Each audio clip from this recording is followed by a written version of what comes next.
thought of it all last night and like prior to coming about sort of what that would encompass and how I would sort of tie it all together of sort of my experience of living here and just my experience overall.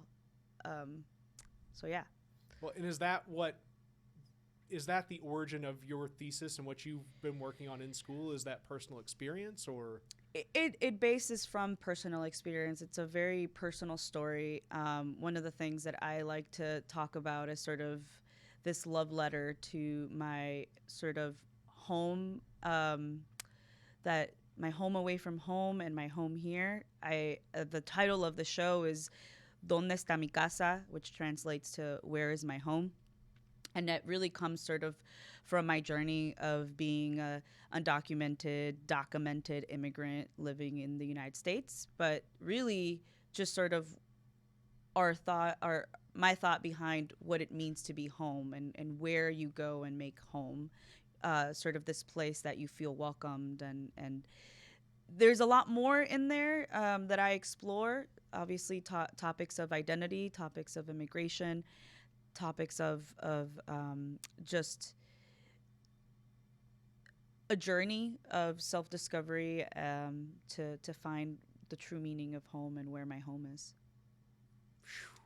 Yeah. Like that's and it's a balance of we've been sitting here talking with your partner who has a almost the 180 perspective Yeah. of right home to him versus home to you and how you both balance that concept of home together. That's a very good perspective that you bring up because I often just overlook the fact that I still personally feel like I live in between Chicago and Carbondale just because I'm originally from Chicago and that's where I was raised, all of my life until I decided to move to Carbondale. But there is sort of this interesting aspect about the duality of having to live in two spaces. And a lot of the experience for me is having to realize that, being sort of, I want to say like a wandering sort of person, where I constantly sort of ask myself, is this my place? Do I belong here? So that question of belonging really comes up. And another thing that really comes to mind is sort of the longing for wanting to return home. So uh, the thesis show is, at the University Museum. It's going to be up March 28th through March 31st. There are video installation and sculptural installations. But the night of the closing reception, we'll have a performance piece that I've been working on for about a year now that really just touches on that journey that my mother and I made back in 1992 when we both immigrated to the United States. So what all art does your work encompass? Like what is your I mean what do you work with? So I'm doing a master's of fine arts in sculpture. I'm originally sort of come from the documentary background, so I've been really, my past work really just involves me sort of making documentary work and films, but now I've sort of transitioned into making installations where I can display these films. And so I'm trying to combined performance art, video installation, and just sculptural objects. These last 3 years have really been sort of an exploration for found objects and transforming those into these installation pieces, which can be anything from a video with a door, go kind of shooting through it, having sort of used bronze material as well to make sculptural forms to add on to the installations. But this time around, it's more of these found objects. I use a lot of windows and doors to kind of draw that connection for the viewer about home and what we expect a home has is usually sort of those metaphors that I draw from. But the work really just uses a lot of found objects and sort of tries to combine installation and performance. Is there an origin to where your mentality around art and expression kind of comes from? Do you have a place that you trace that back to? I think it I think it started with sort of my interest in high school, just sort of playing with photography. I was really involved in the arts back when I was living in Chicago. I was in your After School Matters programs. I was taking art, and all of that just sort of encompass more so creatively, just trying to make work. But now I feel that my art sort of speaks from my personal narrative. So now I feel art should have a very political stance. I think it needs to cause some sort of um, change. So I think for me, art that really speaks to me, that I really kind of derive even my inspirations from, is sort of art that really sort of tries to make a change or make a statement. And for a lot of those things, things that really align with my views about my political stance also kind of ties back into that. So, for example, now that I've started making more work constantly, I talk about issues of immigration, and I talk about the experience of being undocumented and documented. And so for me, my art really has to speak from my personal stance on what I believe sort of in my background of my life. That's the point at which we, and I've messed my camera angles all up. I don't even worry about it. Episode 113, where we're going to get personal. We're going to find that stance. We're going to observe the art in process. For this, the WTF Carbondale podcast, where we talk to interesting people about their interesting lives, and we tie it all back to this little old place we call home, Carbondale, Illinois. My guest for this episode, where I'm going to butcher another name, but that's okay. We're going to work it through. Martha P. Osornio Ruiz. Yes. Okay. Yeah, you got it. Ballpark. Very good. Back on here, and thank you for taking the time. I'm really appreciative to have this time to like explore you as a person, because I've gotten to see you in a handful of different spaces over the course of your time in Carbondale, but generally at a distance. So like this to me is like almost one of the origin conversations of where I thought we could be telling stories through this podcast. And I'm sorry that it's taken me 113 podcasts to get here, but sometimes timing is what it's all about. It is. I agree. I was, now reflecting back on my time of living in Carbondale, this is probably the most appropriate time to kind of step onto the microphone and talk about sort of the things that I've seen and experienced over the years of living here, but then tying it all back into my art and my way of expression and expressing myself. So I think it's probably the right time to go ahead and have this conversation.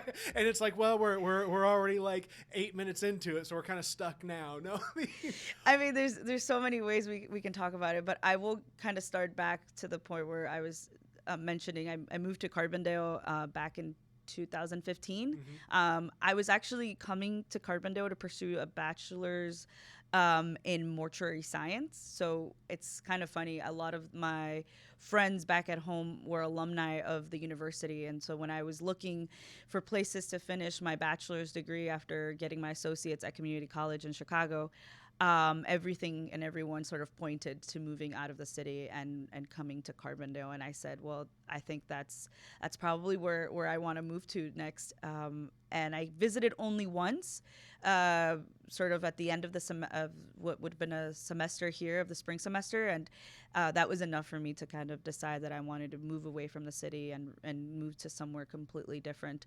But really all the nature and sort of the scenery around Carbondale was really what sold it for me, and the campus lake. So that was sort of where I decided that I was going to leave Chicago behind and make a little transition in my life. I was a non-traditional student, so I was definitely a lot older than most students when they get to Carbondale. So I was really looking for a sense of community, a sense of space, of belonging. And that was something I definitely struggled with when I first arrived, because in 2015, things were very different than they are today. So,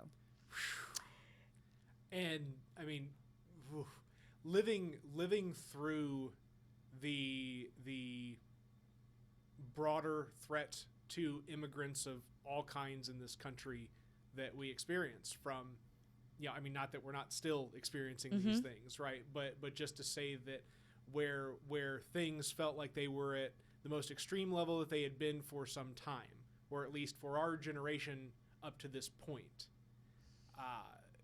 Experiencing that in Carbondale. Yeah.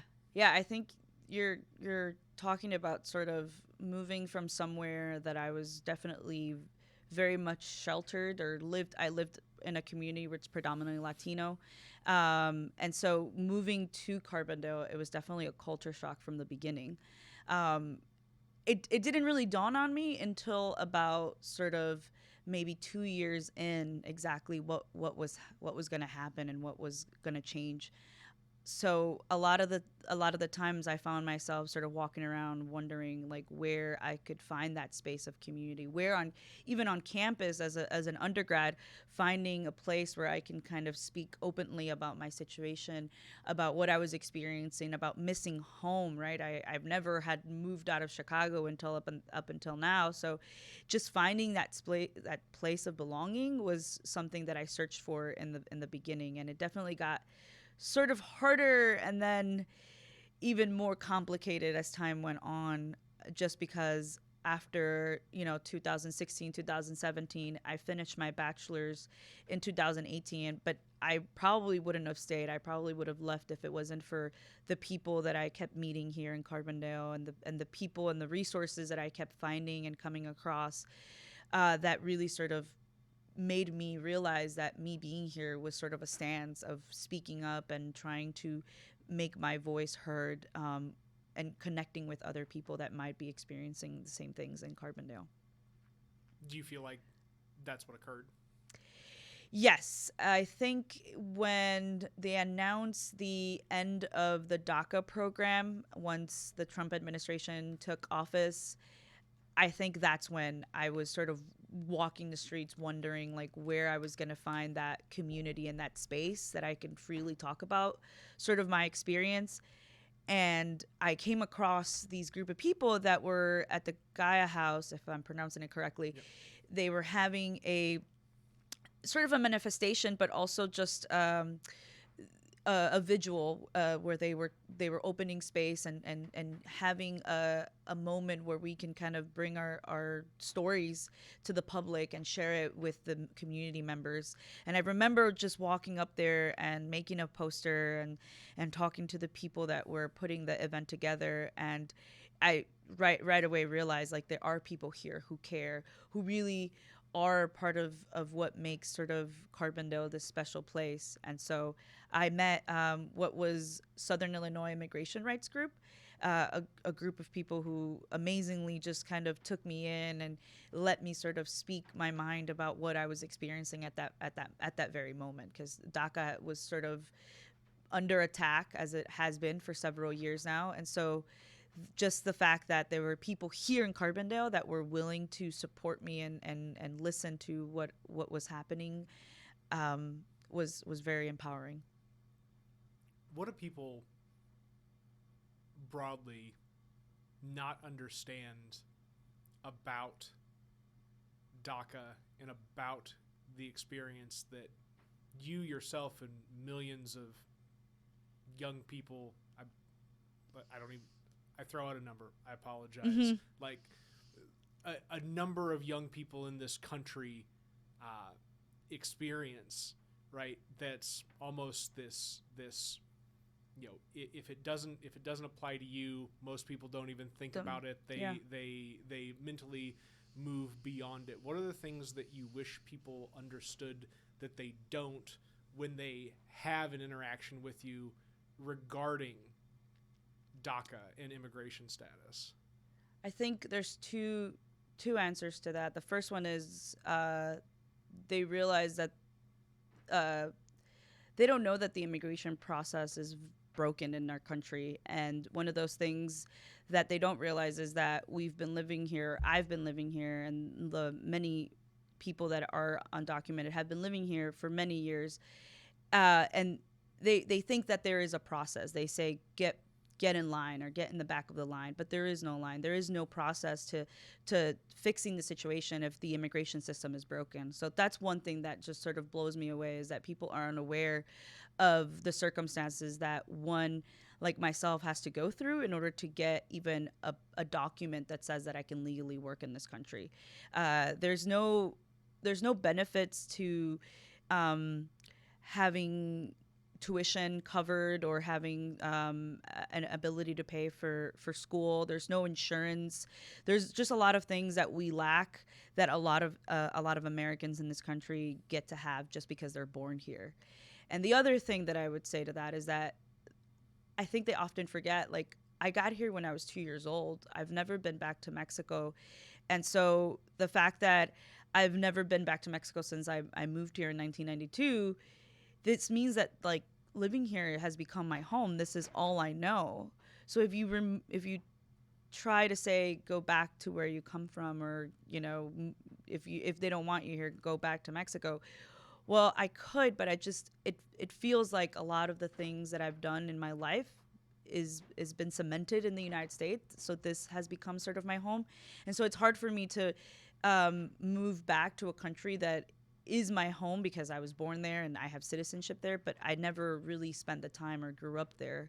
And so it really becomes sort of this complex situation of where do I belong, which ties back to some of the work that I've been doing in my thesis show, which is this longing for belonging, for wanting to feel that you are part of this place that you call home, but yet it doesn't really accept you and it doesn't really want you because legally the system is not set up to help you with that. Well, and if America is an idea as much as it is a place. I mean, when you say America, we're talking about So, all I'm sorry, of you're America, right? Like, you're right, and that's another a story. My best friend was in. Oh gosh, where would he have been? He was either in Australia or in a country in South America, and he said, "I'm American," and somebody said back to him, "Well, I'm American too, not just because you're from the United States." Not yeah, and that goes back to everyone sort of just thinks when we say America, we just point to the United States and that's it. But America is this huge continent that has Central and South America, and there's a lot of cultures and a lot of languages that are spoken across. So I think it's worth mentioning sort of what it at the core, like what it even means to be American if you get into that whole thing. So, which I won't, because I definitely feel like the spirit of patriotism to your own country will always sort of purvey for anyone, and that could mean different things. So for me, wanting to be American means that I also have the ability to go to Mexico and come back, or that I can visit my grandfather when he's sick, or that I can live here legally without the fear of deportation, which really means I want to live here comfortably without feeling like one day I'll get pulled over and I'll get deported. Does it take a lot to do something as public as presenting a thesis, going on a podcast, being in a news article, understanding the broader threats to your own person and the life that you have established?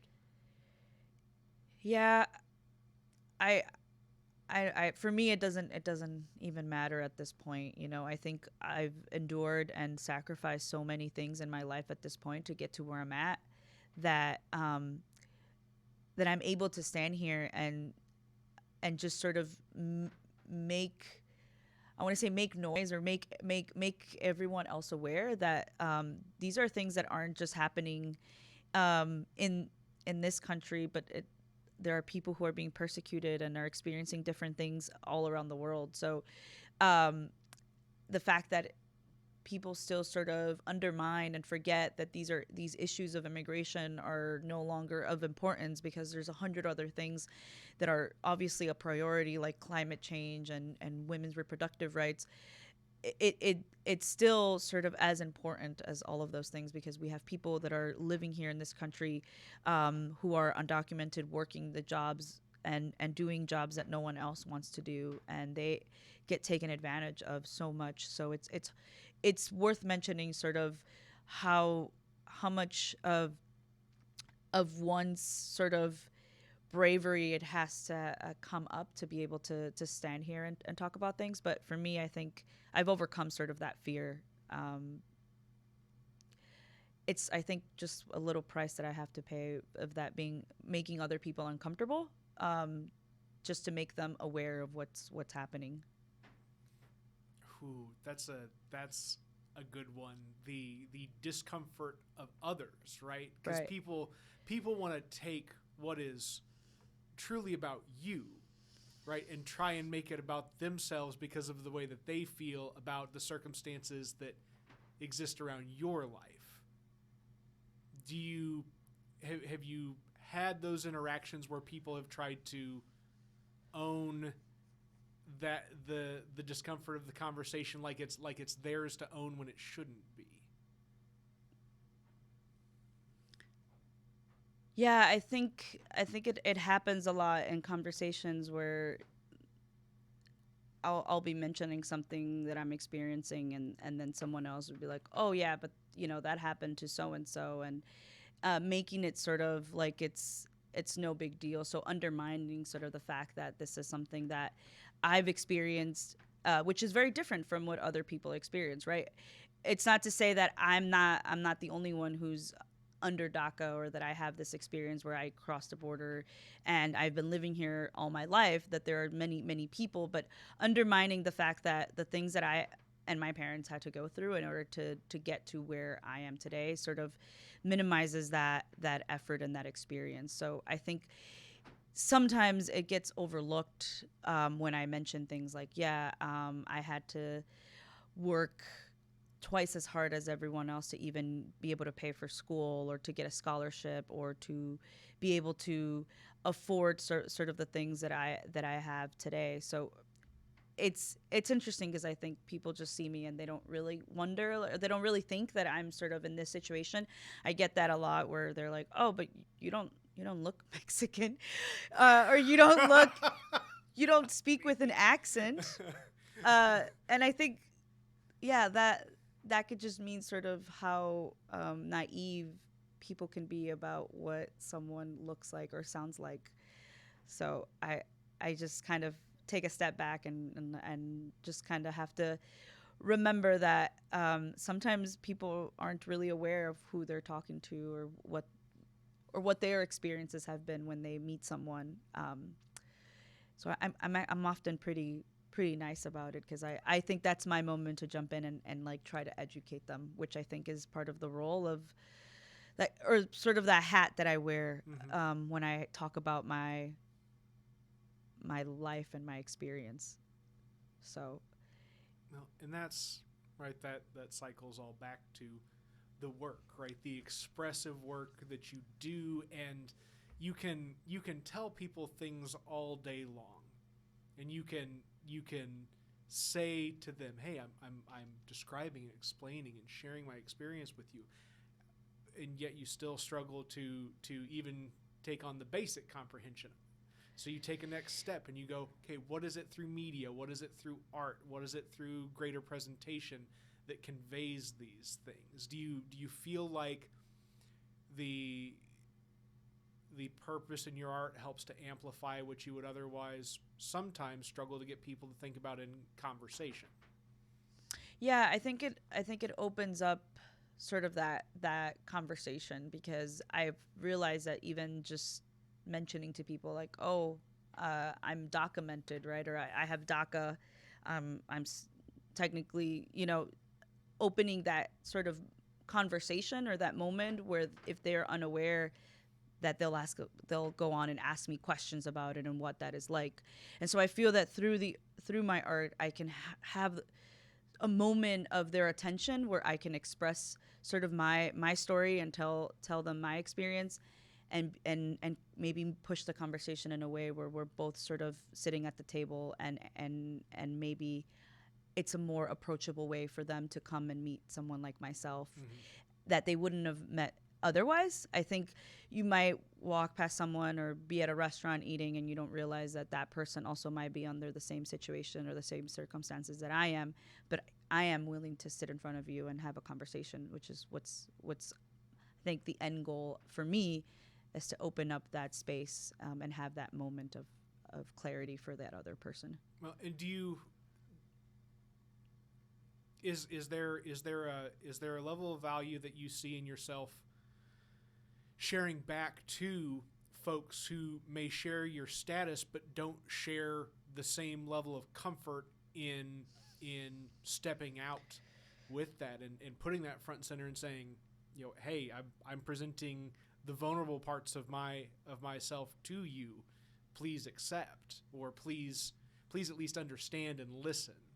I don't know what I'm trying to ask here. No, I think you're saying that when I do these things with performance art or video or installation pieces, I'm going to be presented with questions, or people are going to come up to me and ask me things, and the way that I choose to answer and have those conversations, I have maybe a moment to leave them with a little information, or plant a seed about how you can maybe treat or have a conversation with someone who you wouldn't normally have a conversation or sit across with. So for me, I think it's sort of, I'm looking for that reaction from the viewer. I'm looking for that sort of moment of realization where they realize that we have a commonality, where I also have a family, and I also have experienced these things, and maybe you have too, but the way that I experience them are different because X and Y and Z. So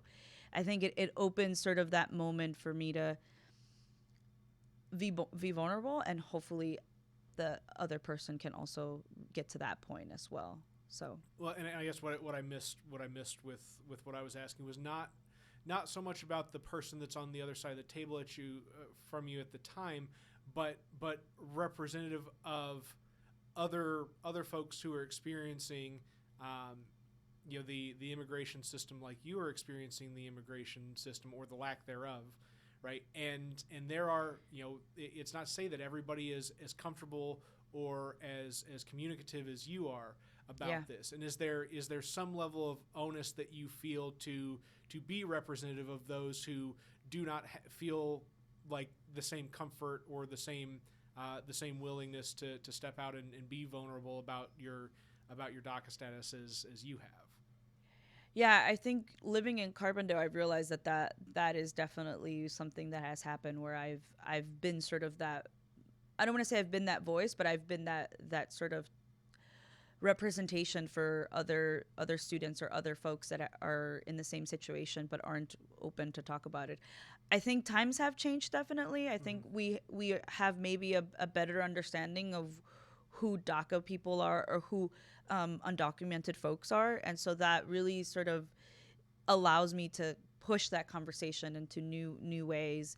But yeah, I think getting to Carbondale and realizing that there wasn't a lot of people like myself living in Carbondale, and I had to continue to find those people and push for that space to exist, is sort of where I feel that I'm most comfortable in, and if I can kind of find that space and make that space for other people, I feel that I've reached a moment of my life where I can sort of leave those maybe those pave those way for other students or other folks that come after me, and realize that there has been changes happening here, at least in Carbondale, where everyone around me isn't sort of unaware of the circumstances and the situation that's happening.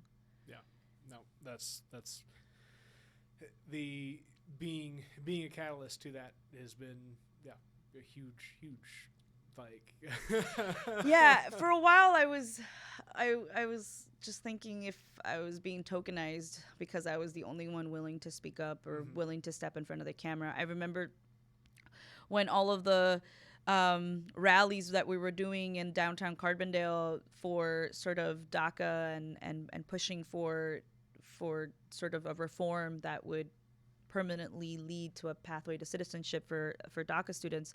I felt like I was always the one being asked to speak and to be in front of the camera. And so I wondered if that was sort of my role that I had to play at that moment in order to continue to push for awareness and have those conversations that made other people uncomfortable, or maybe that they were unaware of. And I realize to this day that I'm still sometimes having those conversations, even in school, where I've sat across a teacher who, or a professor who is unaware of like what DACA is, Mm-hmm. and I'm having to re-explain myself multiple times, and it just becomes so exhausting to have to retell that story, to have to re-explain what that is. And so I've often just kind of wondered like if I've just become sort of this token for for being here in Carbondale and being the only one who's willing to talk about it. So it gets pretty overwhelming at times to just be always in front of the camera or be talking about sort of these issues to certain people who are not willing to maybe even listen. So yeah, um, I think that happened a lot earlier on when I was in undergrad, where we were doing sort of manifestations or having protests at the detention center in Ulan, Mm-hmm. Illinois, where we were sort of going out there and trying to get those places shut down. And so again, a lot of the things that I've done through my activism has been sort of layered with sort of this conversation of wanting to push for more people to be aware and have these conversations with other people in the community as well. Well, and then the issue of its connection to the broader conversation of, when is something consistently in all news cycles and when is it not, and you still continue to have to carry this conversation regardless of the larger conversations that are happening at state and national whatever Mm-hmm. levels, right? So what has there been a level of I don't know if frustration is the right word, but Mm-hmm. concern that you've experienced with, hey, one year the discussion around immigration may be there, and then another year it may not be there the same way, just depending on the broader the broader political conversation, who's deciding to attack what, who's thinking that they're protecting what, and at the end of the day, your problems, your concerns still exist the same, Mm-hmm. regardless of who else is talking about it.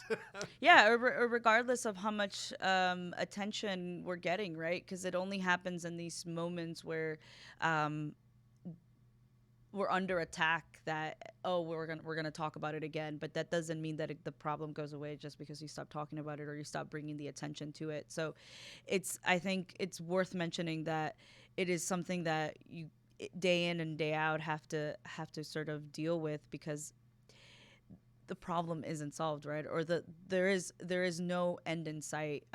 This sort of living in limbo and not knowing that something will change, or knowing that other people have control over your life and can make these decisions for you because you have no right to vote, you have no right to say things, makes it even more complicated to push it to the forefront because there's, like I said, there's always other things that come up and become even more important to talk about than these issues of DACA or immigration. And so now I think maybe we've moved away from talking about DACA students or the undocumented population in the United States because we've been talking and trying to focus on sort of the refugees that have been coming to the border Mm-hmm. now and the separation of these children and their parents, and that has become sort of the forefront of the conversation and the way that any political party sort of tries to wing it, right, or how they try Mm-hmm. to portray it becomes even more of the controversial topic than all of the other real underlining things that are happening at the border, right, which we can talk about and say, yeah, there's still drugs coming in, there are still weapons coming in through the border, there's all these other things, but yet you're focusing on these folks that are trying to come and have a chance for a better life, and you're focused on that versus trying to actually secure the border from things that actually do harm to Americans who are here. I don't understand. Well, I mean, I guess it's easy to understand, right? The converse the it is race, religion, and origin of birth that play kind of the key components into rejecting this idea of the United States as not a nation of immigrants, Mm. right? But that it just is, right? And it, well, beyond the whole other issue, right, of genocide of indigenous peoples, and we go down a Mm-hmm. whole Yeah. nother list Another list. Yeah. of issues, but the modern concept of the United States as a place where, yes, this was the expanse of people in the United States has come from immigration, not from just localized activity, and how we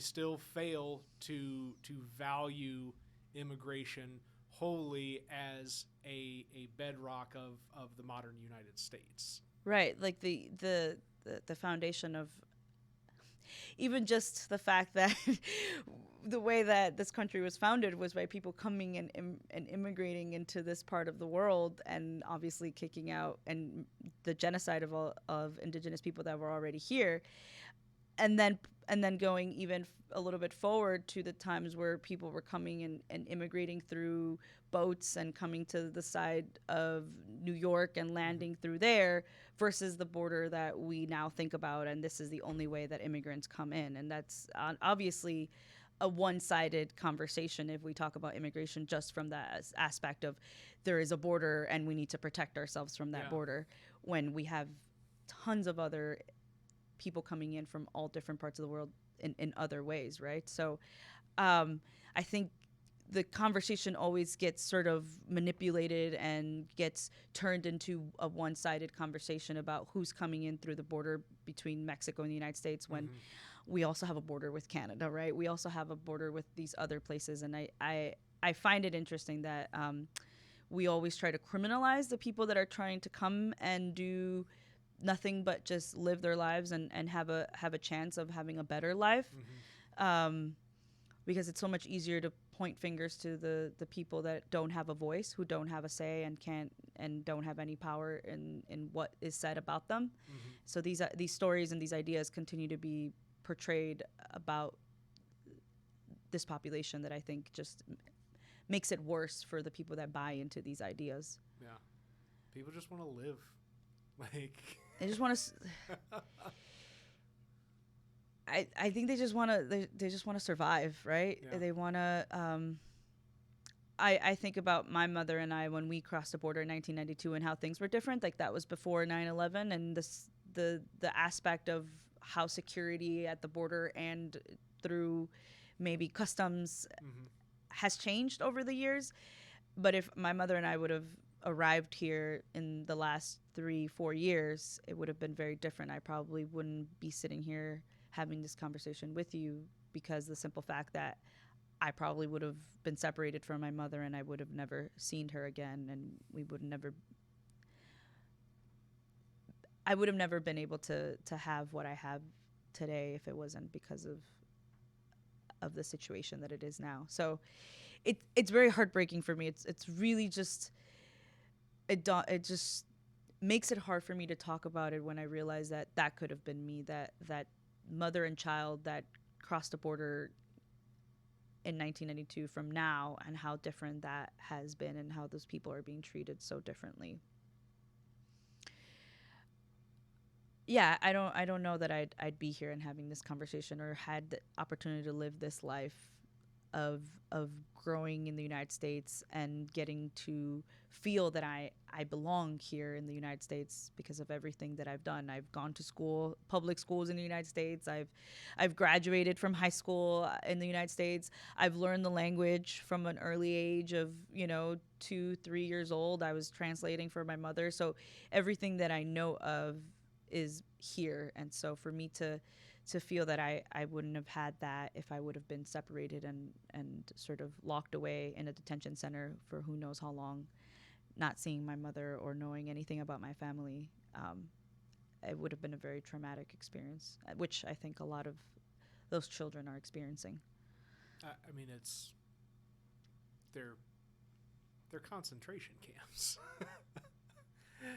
I mean, Yeah. it's not the same way in which we broadly think of concentration camps from World War II as murder camps, right? But Mm-hmm. concentration camps are this idea that you have a population of people, you have segmented them out by a particular component you've assigned to Mm-hmm. them, and then you have concentrated them in a physical area. And it seems like that is at a loss for people when they think, oh, well, it's just a temporary holding facility. It, You can phrase it as different as you want to, but it is what it is. yeah, and there's so much money being made off those detention centers. There are private companies who make so much money of having so many individuals in that space. And so when you think about corporations and people who really have the power, the number 1%, the 1% of this country who are obviously the ones that are wealthy, are the ones that are getting to really make those decisions for the better of everyone else. And that just seems like we end up back where we started, where these places continue to exist, and they're still a bunch of them all over the country, and that yet we know what's happening inside, right? We've heard reports of on how they're treating the children and the adults and women in those detention centers, and yet nothing is being really done to close them or to stop them from continuing to build these places. And the solutions seem rather simple.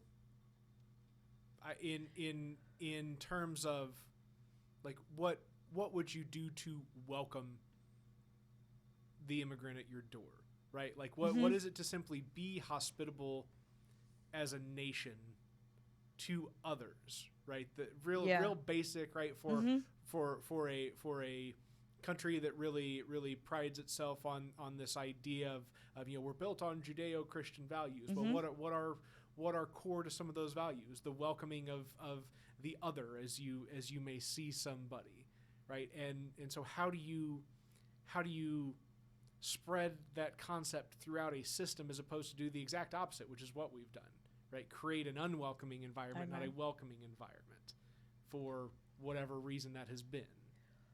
Well, I think there is a reason, which is to deteriorate or make everyone else stop them from coming in, right? Mm-hmm. They're using them as a sort of making an example out of them, so that other immigrants or other refugees don't come into this country that way. But yeah, we have refugees coming from other parts of the world, and so why are we treating the ones that are coming in from this side of the border different from any other refugee that it may be escaping persecution for religion, for war, for other reasons? So I think to that, even just who we choose to treat the way that we choose to treat them is also part of that conversation of like, well, they wanted to come here, that was their choice, so we could decide if we let them in or not, versus the way that we sort of let other refugees into this country. So I think we've perpetrated this idea of these individuals and anyone who tries to immigrate from the southern part of the border, in a way where, again, we're criminalizing these people and making them seem that they're here to take our jobs, that they're rapists and murderers, and that there are the worst kind you can get in. They're all part of the cartel, and they're all drug dealers, and it's really not who these people are at all. It's a way of using sort of a tactic for politicians to be able to talk about it whenever they feel that they need to make a statement about the border again. And it's all sides in politics, right? Nobody's bothered to really do the work needed to address the health and safety and humanity of folks, right? And the difference is the rhetoric, but the outcomes are the same no matter who's in office.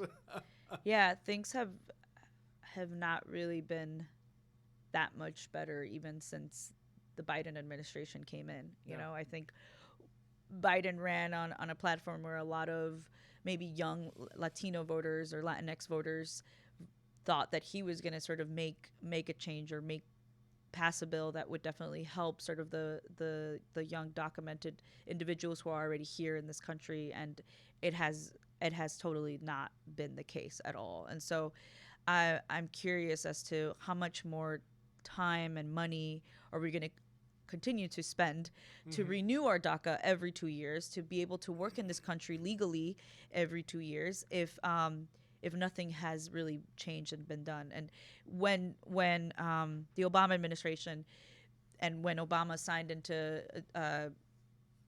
action the DACA program, Defer Action for Childhood Arrivals, it wasn't a solution either. It was sort of a band-aid to a situation that was out of control, that no one had sort of an interest in solving. And so this was a way that they thought seemed possible to put everyone to work and distract them. I think that's what I tell everyone. The day that we're all able to vote, that power that we hold as Latinos in this country, the numbers of capital that we bring into the country, it's gonna change everything. And I often think that DACA just does this thing where we go to work, we are complicit with what that does for us, but it's not a solution. And so we're distracted with having to do our jobs of going to work and having to pay our bills, put a roof over our head, put food on our tables, but it's not allowing us to be on the streets and continue to fight for what we really deserve.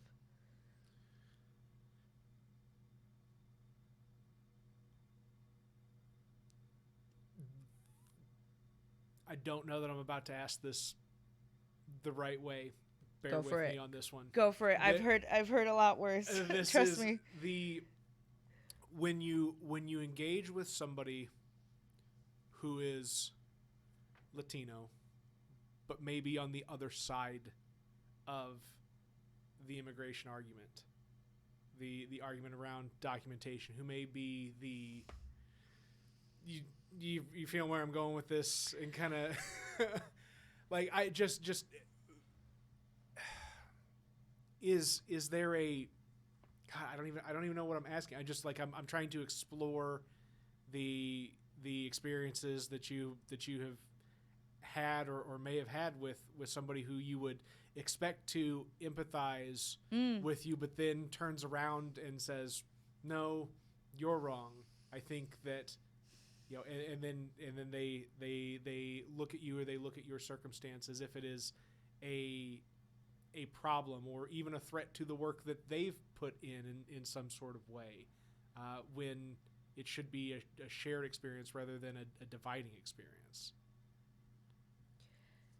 Yeah,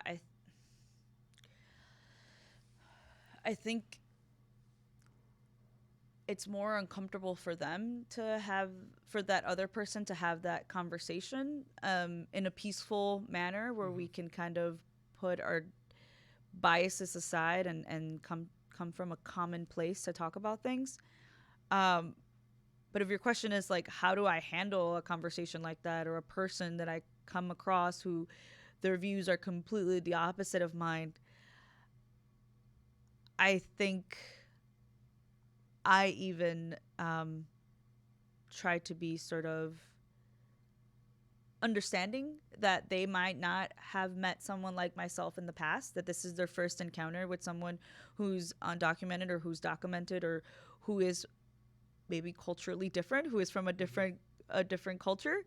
And I think that those moments are definitely important for me to also experience, as I have to navigate sort of a society where it's very uncomfortable for me to live in a place like Southern Illinois, and I'll just kind of talk from that experience of living here during the time of the elections in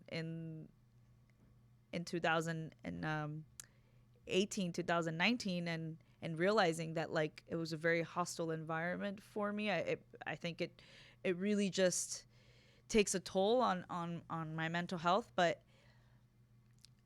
I don't I don't know if I have an answer for that, and how that would go if I were to meet someone or talk to someone. I think I often meet people and I avoid the conversation just because I don't know if it's safe for me Mm-hmm. to Mm-hmm. to start sort of having that conversation. And I think I often fear more for my safety than anything in that situation, Yeah. that than anything. So it's hard. I don't even know if I have a good example or a good story to share with you about me having these conversations. I just know that I often take a step back and just listen to what they have to say. So, And just wait. And just, I mean, you have to. One of the things I've learned in recent years, this has not always been a trait, but to take the long pause, right? To just stop and let a space of silence exist. mm, Because that may tell you what you need to know for whatever the next steps or the removal from conversation mm-hmm. becomes. Yeah.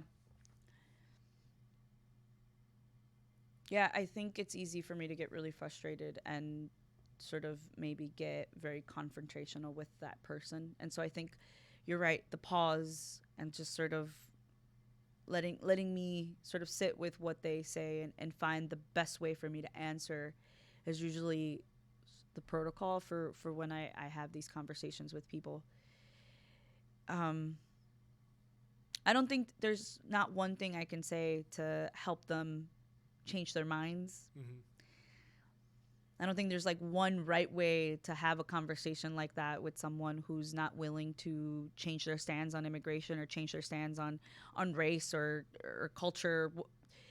There's not one way to do it. I think it's something that you build over time. Mm-hmm. I think I would have to have someone's trust in order for me to be able to step in and say, "Hey, I think this is probably a conversation that we can have now that I've gained your trust and you've gained my trust." And so when we come from a place of trust and we can hold the space where neither of us are attacking each other, then maybe we can move towards a more common ground and start pulling some of those ideas and things that we actually can relate to each other. We've done a lot of talking about a singular subject on this. I'm really glad that we have. We sometimes I until we get into the podcast, I don't know. Is it going to be full exploration about somebody and components of their life? Is it going to be the exploration of somebody's activities of Mm-hmm. Something that is just a core component of their identity? What is the thing that we're going to explore?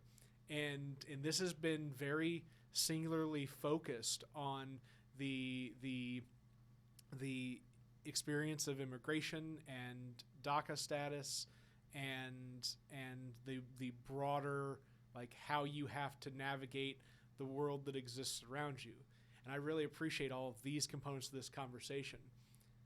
But I can't not like try and get into a little bit about you and just like Yeah, try yeah. and find some of the other stuff. Yeah, because you're right. We're not gonna find answers to these things in one podcast conversation, Yeah, right? but this has been great because this will be one of those things where I think a lot of people that that may observe from a distance or even up close, but may not have had the ability to really dig into this conversation with you, may get a chance to watch this and really go, all right, I better understand, or better empathize or have a bit more care for, Martha's position in life. But the fun stuff, the things that I'm trying to like get into and think about, just what has made you such a strong character, right? The things that underpin you, and there's more than just the work that you've had to do that makes you you, right? Mm-hmm. There are just the simple life experiences that make you you, right? And so that's where I want to kind of as we get towards our hour plus mark is learning about the you that makes you you, if that makes sense. Yeah, yeah. Your mom, I would imagine, is one of those like core, like my mother is part of what makes me me. Yeah, I come from a very small family, so it's just my sister and I and my mom and my dad. So there's definitely an essence of family core values at that. So I'm a very kind of family oriented person. Uh-huh.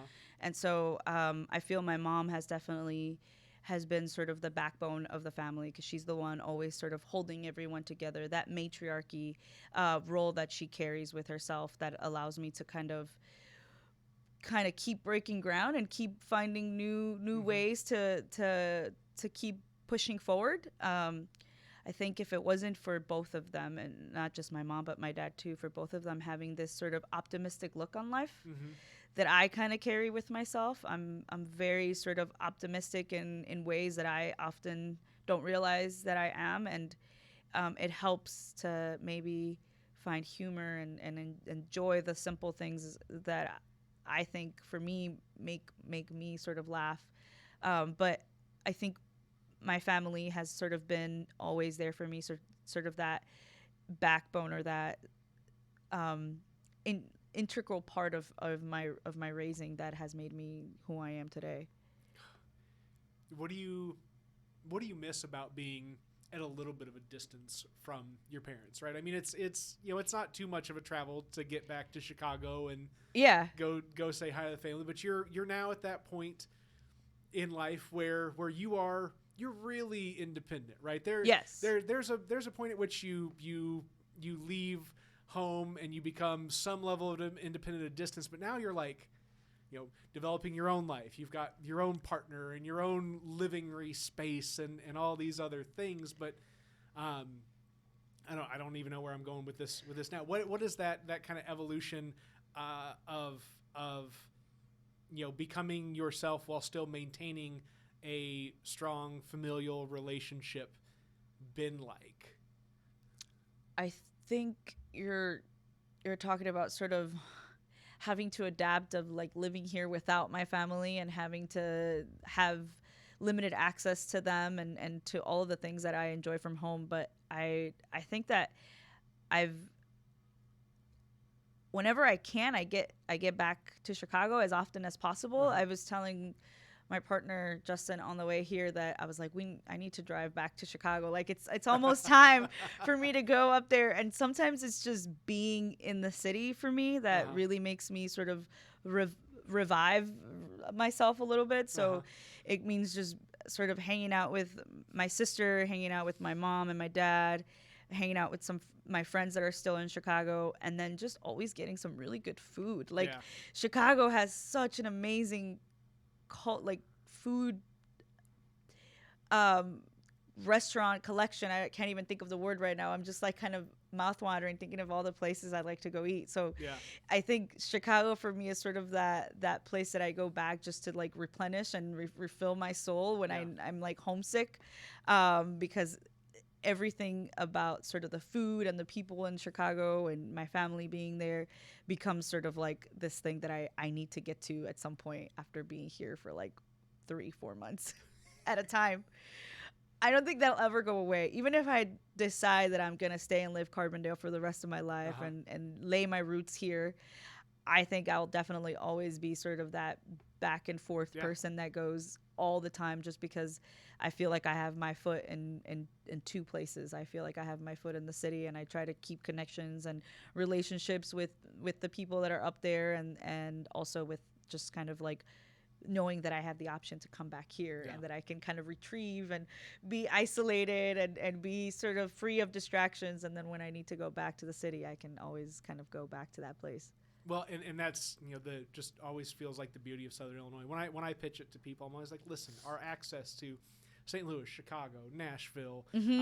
a friend is getting ready to move to Cincinnati, and I hadn't even thought about Cincinnati's only the same drive Same, as yeah. Chicago, right? And it's, you know, not massive like Chicago, but it's still a decently big city.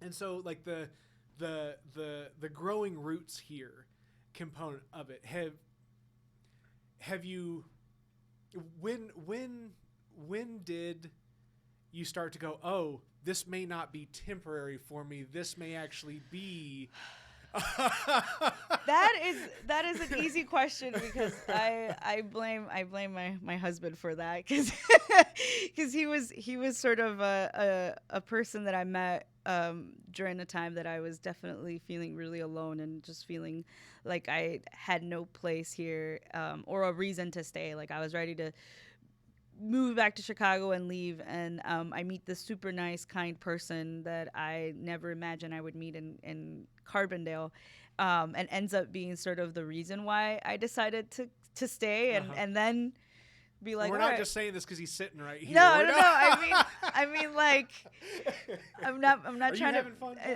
I'm not trying. I'm not trying to put you on the spotlight. I'm just saying that I think there's a saying about meeting love of your life in Carbondale, and most people come here and then they come to college and they meet their sweetheart.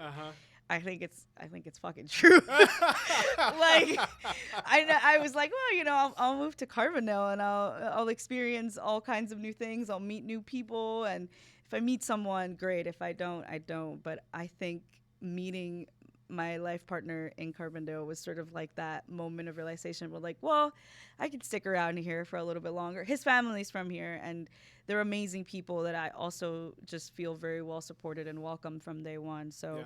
the fact that I have a second family here sort of always kind of now feels like there's a little bit of a weight and pull, a tug and pull on wanting to stay here too. Because of him and because of his family and all of the friends that I've made here thus far. So I do think Carbondale has a lot of charms. And one of them might be the fact that you meet someone and then you decide that you want to stay here for the rest. How are the families together? How are the way you asked that, you're just, oh man. Sounds like you're curious about how my parents, who are Mexican, don't speak fluent English, and his parents, who don't speak fluent Spanish and speak only English. More so, I mean, it's outside of the language barriers and all the other stuff. It seems like both families that have come together through you and Justin are both really family-based families, if that makes sense. Yeah, we definitely, I think what attracted me to my partner was that we both sort of have those home values and those sort of family values embedded in us, and I think we were definitely raised that way. And when I met him and his family, I was like, this definitely feels like a part of what I was raised and the way that I was raised with my family. So it's really good to see that we have a lot more in common, and not just personally and our own likes and dislikes, but like outside of that, our families have raised us to really believe in sort of those family values of trusting and loving each other, but taking care of each other and looking out. I can't say the amount of times that his family just looks out for us, and so does my mom and my parent and my dad.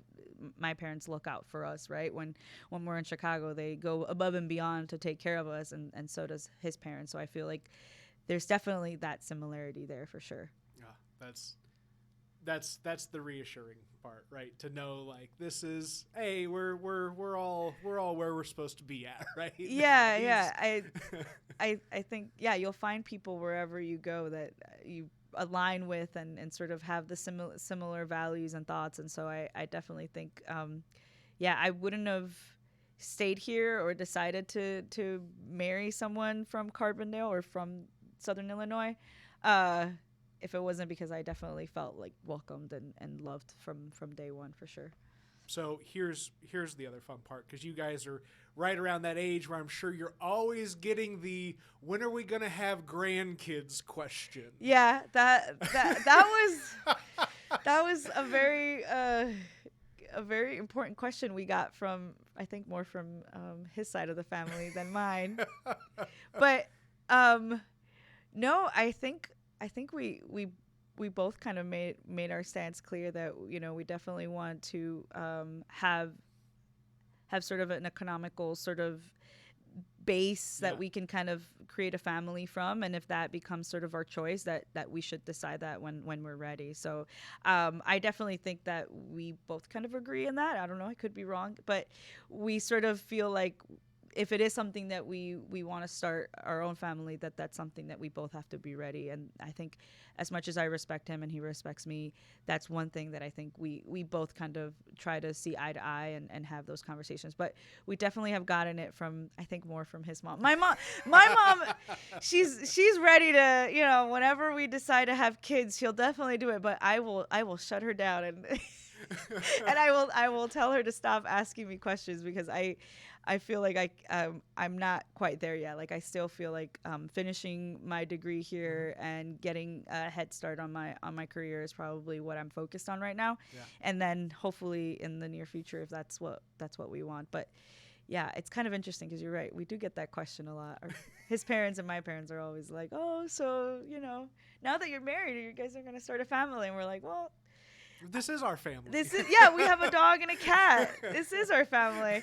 Yeah, they watch our dog all the time, and it's so great because I'm just like, here you go, here's your grandkid, here's your grandchild, and I mean, to us, yeah, having our dog and having our pets are kind of like our children. So I'm sure a lot of people can relate if they have pets.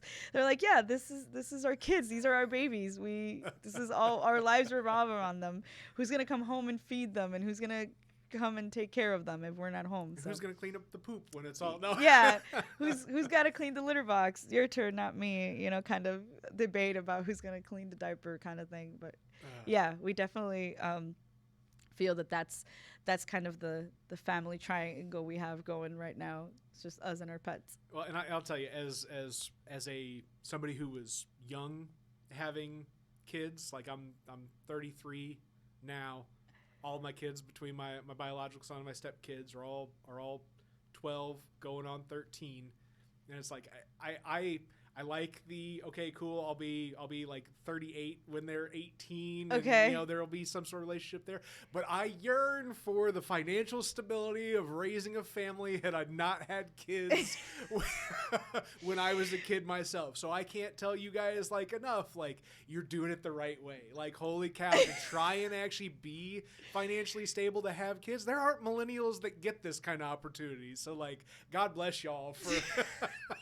I mean, he's sitting here sweating bullets right now. Yeah, going, I don't want to talk. He's like shaking his head, like I don't want to say anything. I have nothing to say. But I think that's probably one thing that really attracted to both of us, that we had that maybe same thought process of like wanting to have our lives sort of settled. And I come from a thought mind that like I definitely want to provide everything for my family and have everything that I can to provide them even better than what my parents did. I think my parents did a great job, but if I can do even better, and I often think about the thought of my legacy and what I'll leave behind, because I'm a first generation immigrant, and if I have children, that'll be the second generation, and then what I leave behind to them, and sort of what my family sacrificed to come to this country for, and to sort of start our family here.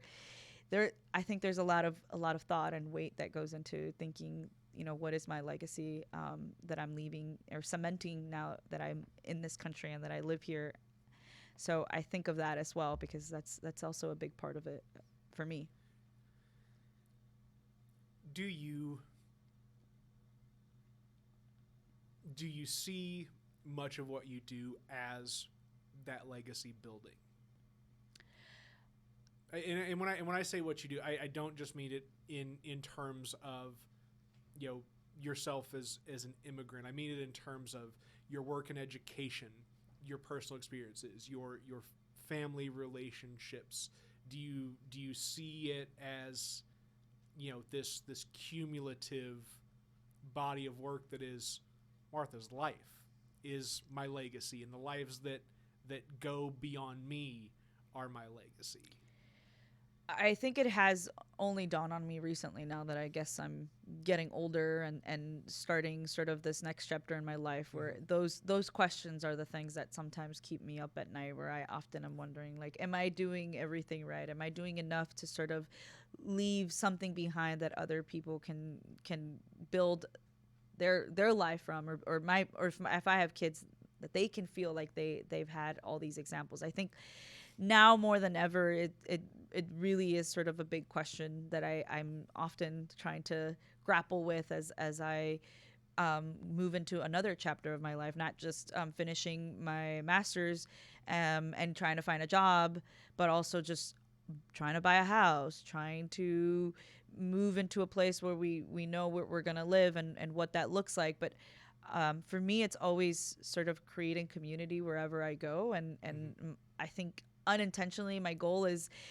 creating that space to make other people feel welcome, no Mm-hmm. matter who you are or where you come from. And if that's something that I can continue to strive for wherever I go, if I leave Carbondale and I move somewhere else, then I think I'm definitely on my way to kind of achieving some of those things I set out to do.